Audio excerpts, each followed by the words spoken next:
Why do we often know what needs to be done, but can't seem to apply that knowledge to ourselves?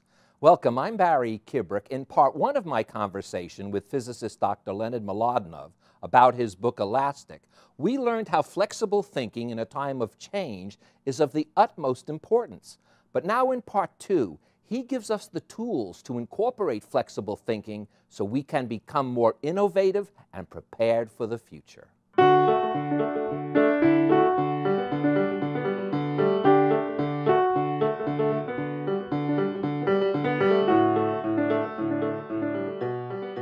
Leonard, this is one of those times where, as I said in the first episode, it really requires two parts so that we can, as we did in the beginning, explore what elastic thinking is. And now in this episode, I want really to dive deep down so that we can really show people how they can use it. So welcome back to the show. It's a great pleasure to always have you here.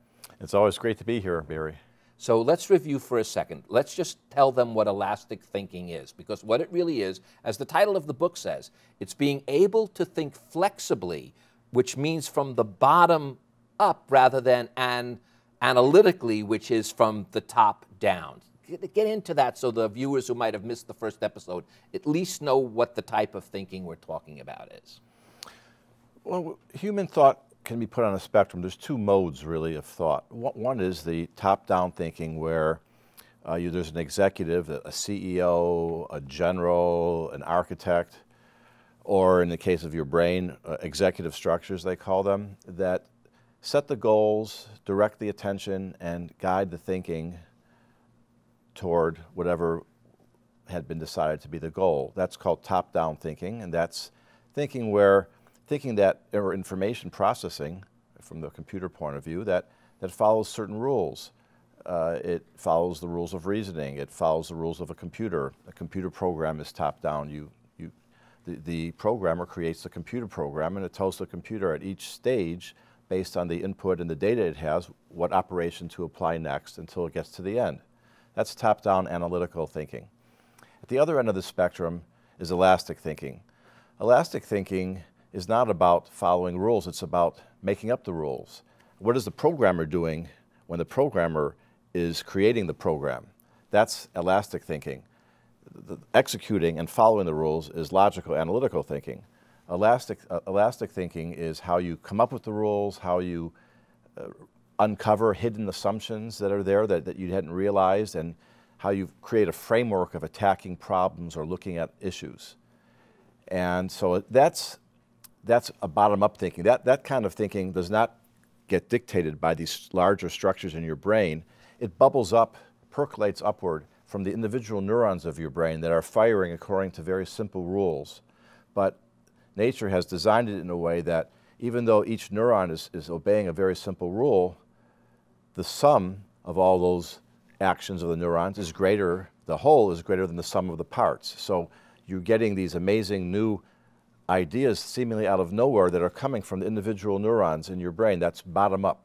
And one of the things now that we're going to discuss and how we can use this bottom up more to our advantage in our changing times is that we first have to be conscious when we are following scripted thinking versus when we are following what we will call in a certain way, artistic thinking, because this is the way that artists, physicists, musicians think, and we need to be thinking that way in our new era if we're going to survive. So the key is to become aware that you're doing it. That would seem in itself an interesting task to start with.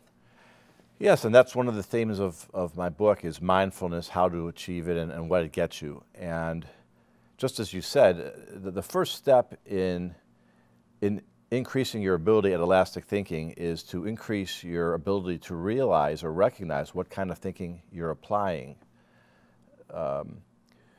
Life takes, and business takes, a mixture of logical, analytical, and elastic thinking. I'm not saying that you need one and not the other, but traditionally the emphasis has been on the logical, analytical thinking and much less on the wild, crazy, elastic thinking. And in today's world, we need to have more of the latter. And if you want to change the mix within yourself that you're applying, you have to stop and go, how am I approaching this? And you have to be aware of how you're approaching it. And then you can start to question your assumptions. One of the assumptions is, are you this type of a person, you say? Because we have this choice overload, so much choice now, we have to decide, are we satisfiers or satisficers, however you want to pronounce this, as opposed to maximizers?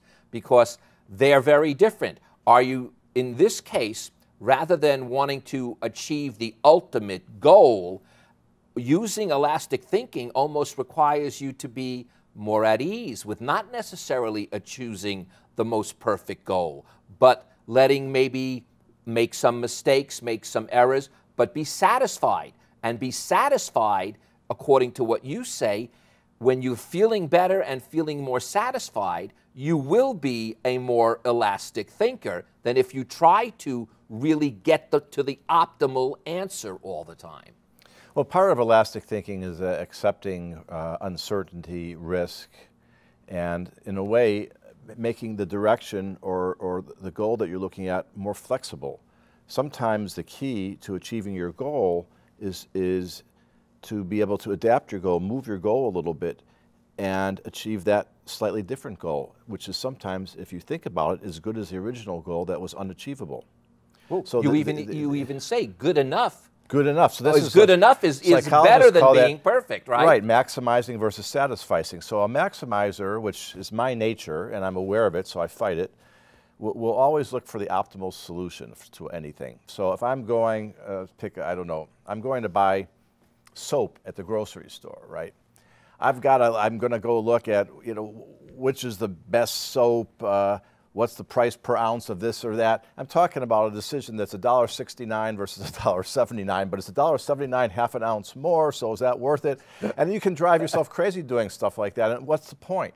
The point is, okay, that's a maximizer. Whatever I'm doing, whether it's buying a house, a car, hiring someone, I have this horrible tendency to insist that I get the absolute best, which is a waste of time most of the time, because satisficing means to recognize that the optimal thing is not what you really need. What you need is something that fits your needs, fits your goals. That might not be optimal. There's a whole range of things that are maybe slightly suboptimal, but they're good enough for your purposes. Oh. And those people who do that and say, as soon as they find one that works, like the $1.69 one, is it going to clean me? Yes. Can I afford it? Yes. Buy it, right? Those people are much happier than the people like me who want to maximize everything. So one thing I've learned, and this is where mindfulness comes in, is to realize that I do that when I do that, and to slap myself and go, don't do that.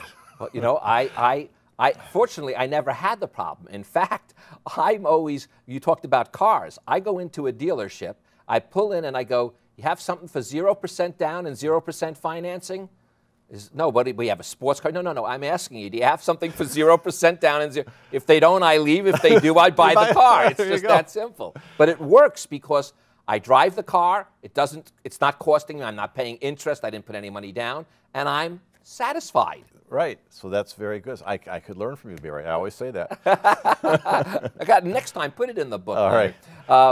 But there is something else that's required, and you use this term, and you even used it in one of your other books. I think it was The Drunkard's Walk, when we were dealing with randomness. And the one thing that really allows you to hone in on it is grit. Do you have the perseverance, that unflappable drive towards your goal, even if you're willing to let good enough be good enough? So it's a very interesting dichotomy, because you have to have the grit and that unflappable perseverance, and yet you have to be satisfied with whatever conclusion comes to mind. Right, and those work together fine, because if sometimes it's hard to even get satisfied, and then you just have to keep going. Some of the problems that are worth doing are problems that people have attacked many times and failed, or that you've tried to achieve something and you can't. And so that's one of the dimensions of elastic thinking, is how much perseverance do you have? How much are you driven by your goal? I give an exercise where you can test yourself in the book, and I talk about the importance of that. In order to do a great thing, in order to make progress, you often have to accept failure, and try to approach it many times. In Drunkard's Walk, I talked about how even if your chance of success at something is very small, let's say it's 1 in 20, don't get discouraged, because 1 in 20, you can say that's a small chance of success. But you flip that around and go, hey, that means if I do it 20 times, there's a great chance I'll succeed. So, you know, and I've done many things in my life. I've keep changing careers. I'm a theoretical physicist. At some point, I went into Hollywood, and tried to break in just like anyone else who's a waiter, right? I quit my job, moved in somewhere, and started writing scripts. And I realized that I may have a 1 in 50 chance of having anyone get interested in any of my scripts. But if I write 50 scripts, I'll succeed. And I ended up writing, as you know, for Star Trek, The Next Generation, MacGyver. I mean, it worked. And that's grit, that's perseverance. And when you're trying to do something different and unusual, that's really important. And what you say is that the difference between the success and the failure is almost negligible, because it's using the same creative process. Now, one may get you this way, one may get you there, but the process in the brain, it doesn't know the difference between failure and success. It really knows the difference between, are you trying something new? Are you being innovative? That's the key word in this book, is really not just so much to change your thinking, but to change it so that you're innovating things. If you do the exercises, and if you focus not just one day, but through your life on becoming more elastic, then you can become more innovative. You can change the way you think. And one of those dimensions that you have to focus on is this, getting rid of this false idea that wrong ideas are bad, or that's silly, that it's bad to waste time. One of the things you need to do is to open up your brain, broaden your thinking. You need to suppress those cognitive filters that keep unusual ideas from coming to your consciousness. And that will allow silly, stupid, strange ideas to come. And sometimes we act on them, because when the ideas come, it's natural to act on them, and you might become a little bit eccentric. But that's good, because you're never going to get a new, unusual, and great idea if you don't let those other ones by. And that process is the same whether you're attacking the problem of creating, you know, the next billion-dollar IPO, or you're just solving a crossword puzzle in the paper. In the book, I talk about Richard Feynman and a letter that one of his students wrote him, apologizing for the work that he was doing. Now, if your viewers, in case any of them don't know, he was one of the greatest physicists of the 20th century. And by the way, may I add something? You wrote one of the greatest books about him, called Finemans Rainbow. Thank you. Yes, I find that was very inspirational, that whole interaction with him, and that's the story of that period in my life. And this fellow worked for him, and now was working on some mundane stuff, and wrote him a letter and said, "I'm really sorry that that I'm one of your students, and I'm spending my time doing this unimportant work." And Feynman wrote him back a very touching letter where he said, "You know, you knew me at a time where I was doing stuff that turned out to revolutionize the world of physics. But that's not what I value. I value any problem that I can find, that I can solve, that hasn't been solved before, where I can contribute something, whether it's big or small. And I even value any interesting creative ideas that I have, even if they're wrong or turn out to be useless, because it's about the process of striving, of getting these beautiful ideas. Some of them aren't going to work, but that doesn't mean that there's nothing to them."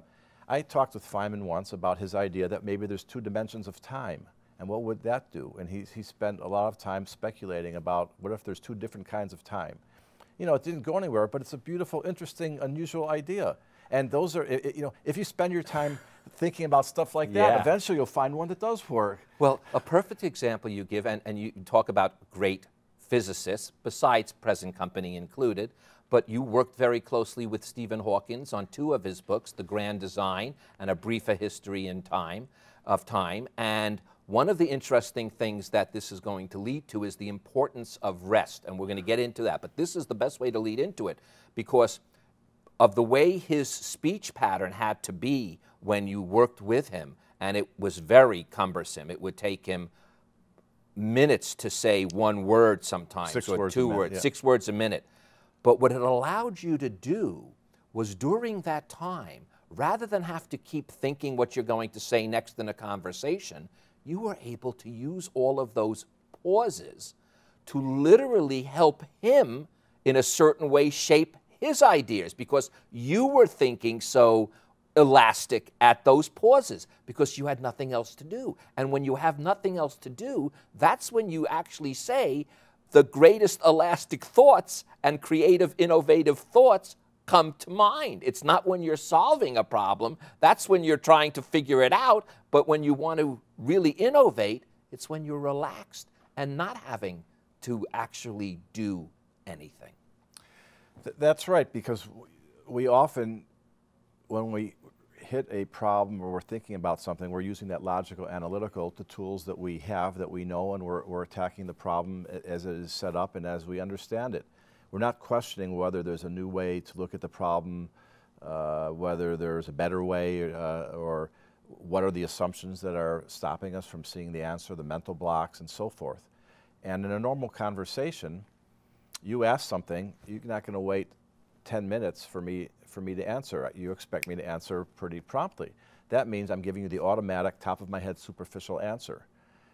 When I was working with Stephen, we'd be sitting side by side, and I could see on his computer screen as he composed his answer, and he would do it at first with his thumb and later by twitching his cheek. It was like a mouse click, and he would have a system on his computer where he could choose letters and words that way, and so 6 words a minute. So as I sat there and watched him do that, I was able to, in a way, meditate or think about what he was saying in a much deeper level and think about the topic, relax myself. I would just sit here patiently, but I know what he's writing, and ideas from my unconscious mind would pop in to my conscious mind, and I could reply in it was a much more productive way of working. But in real life, no one's going to do that. But it just shows you, this is on this one example, the importance of stopping. Like when I'm doing a physics problem, I've often found, or even when I'm writing a book, that I will be barreling along in a certain direction. Either I have some equation and I'm going, these techniques, blah, blah, blah, it's very long and arduous, but I'm going to push through it. Or I'm writing the book and I have some direction to go in to explain something. And then for some reason I go, ugh, and more now because I'm mindful, I say, I've been doing that for like hours, let me take a break. And I go off and do whatever, take a walk, do some push-ups, I don't know, take a shower. And then I come back and I go, I have a new approach. It's much better. That arduous physics thing that I was doing, that took 2 hours, and I was going, and if I didn't stop, I'd go another 3. I just realized a trick I can do and get it done in 20 minutes. Or the book, I'm going, wow, that stuff that I was like working so hard to finish, that's crap.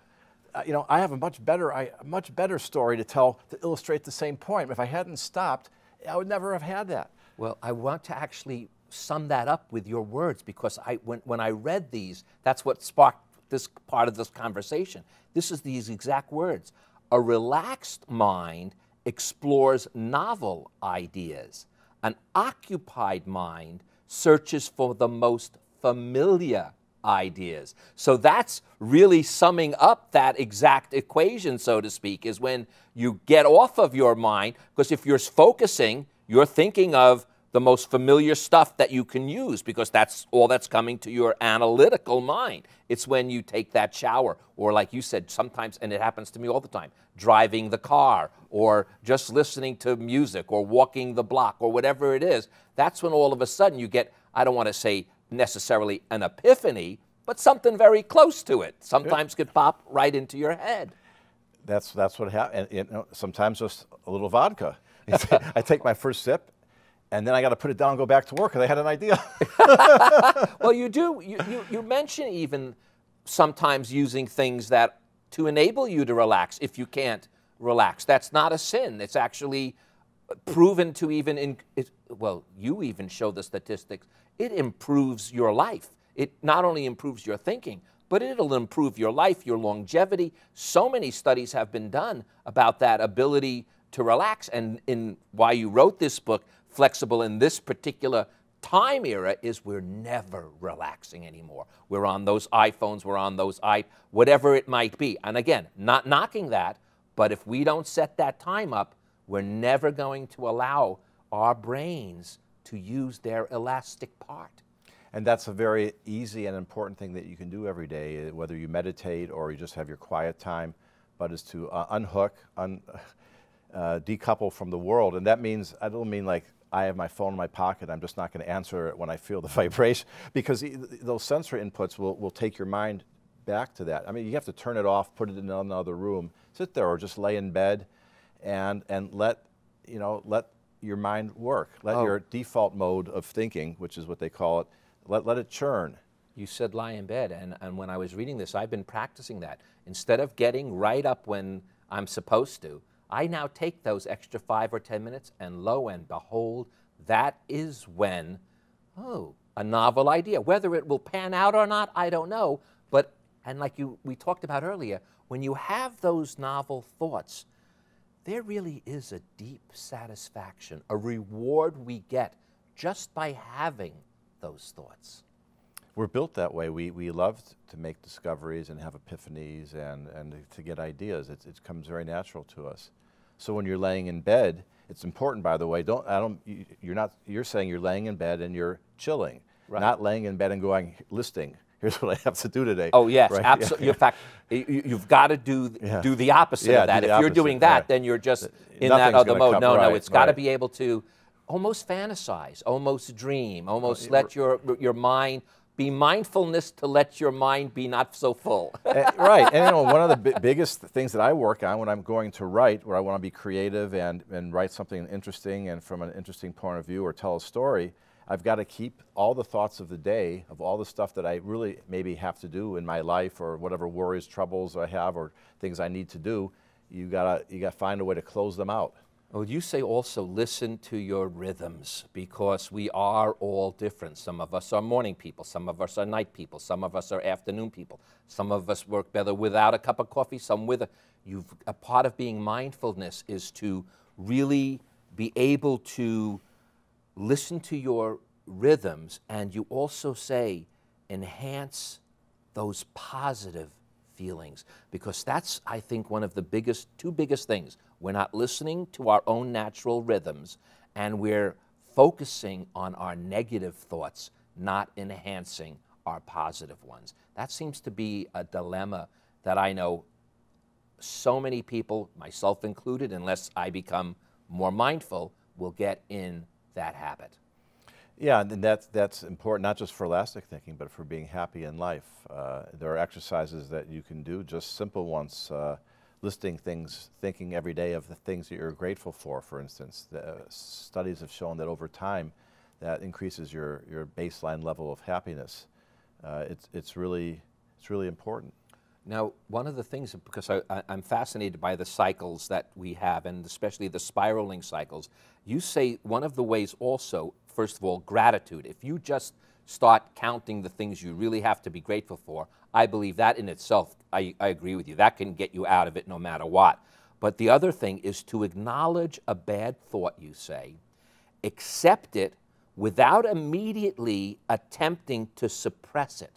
That's kind of an interesting thing. So you have to accept the negative thoughts you're having. You then say, don't immediately try to solve it, but one of the things you say is, think how you would explain to a friend if they had that negative thought. And almost every time, you'd be so much kinder if you were dealing with a friend than you are when you're dealing with your own cycle of thoughts.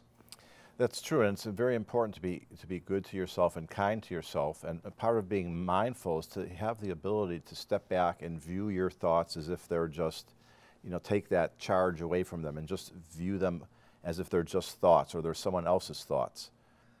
You said in the book, if you leave us with anything, you want them to be your mother's words. And it was, where there's a will, there's a way. That will get you through the thick and thick and thick of anything and the thin and thin and thin of everything. When you realize that when you have the will to figure out whatever it is and do whatever it takes, that's when you'll find the way. Totally agree, and that's really the key, is to not get discouraged and realize that you can succeed if you keep trying. And she imparted that in me. That's why I broke into Hollywood, low chance of that. did computer games. I started writing books for a living. I went back to academia.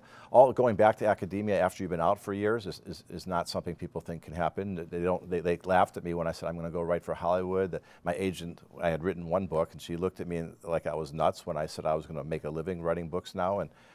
But the thing is that if you keep trying it, you'll eventually succeed.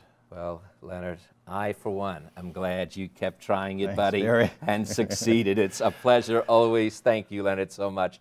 And thank you for joining us. Now, before Dr. Mlodinow leaves, I'd like to leave you with these few more words from Elastic. That's the beauty of the human mind. We can program ourselves, we can create new concepts, and best of all, we can alter our approach until we solve whatever problem the changing conditions of our environment have put before us. I'm Barry Kibrick. Between all the problems we face, we can reprogram ourselves and alter our approach. And when we do, we will find the beauty of the human mind. Thank you so much, Leonard. Thanks, Barry. My pleasure. To connect with Barry, like him on Facebook and follow him on Twitter @BarryKibrick. And to contact Barry directly, view past episodes of Between the Lines, and read his weekly blog, visit us at barrykibrick.com.